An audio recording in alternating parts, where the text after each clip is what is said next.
Your ambition is to become the second biggest league in the world after the NBA. What made you make that goal? I mean, it's an ambitious one. We want to become the second largest league after the NBA in all aspects. I have a vision where in 5 or 10 years, when the basketball industry around the world gets together and says which league is the next big league after the NBA, the majority of people will say it's the B.League. I hope we can reach that goal by 2030. In a business sense, I think we will be the second biggest as soon as this year, surpassing the EuroLeague in Europe and the CBA in China. It will take some more time to see if we are really strong or weak, and if we are competitive or not. So in terms of competitiveness, I would like to set our goal, 2030. When we talk about the B.League, we have to mention the foreign players coming in, the talent coming into Japan. There are rules like in other professional sports like soccer where you can only have 3 foreign players per team. Is that a major hurdle for you to elevate the game of basketball in Japan? We have 3 players now. In the near future, we will also allow a naturalized player and an Asian player in the roster. Therefore, I think this league has already become the most globally diverse in Asia. In many Asian countries, only 1 or at most 2 foreign players are accepted.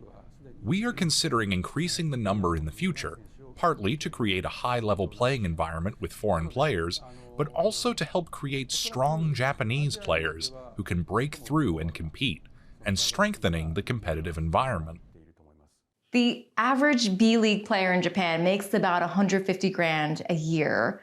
Obviously, the NBA players make multiples of that. How are you going to allure those players? How are you going to attract them to come to Japan and play in the B.League? Yes, that is the average, but imported players coming to Japan now are already highly paid. In relative terms, the market has already reached high salaries like the NBA.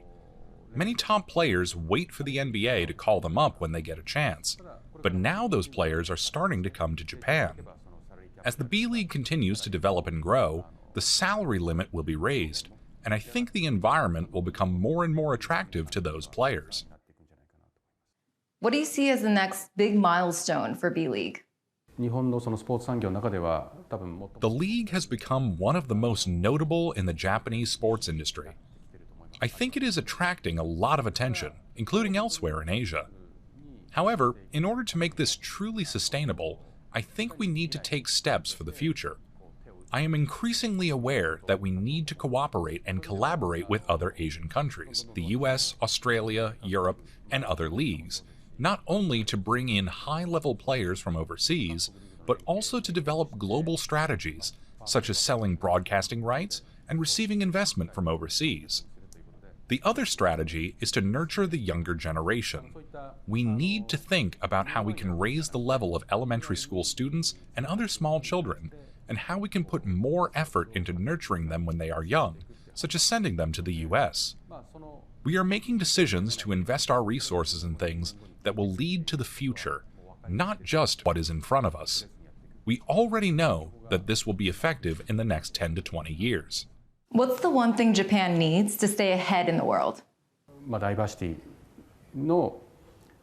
I believe that Japan is approaching a turning point in terms of how far the government can go in making decisions regarding diversity. Japan is probably the first country in the world to experience a significant decline in population and an aging society. I believe that the world's attention will be focused on how to resolve this kind of development.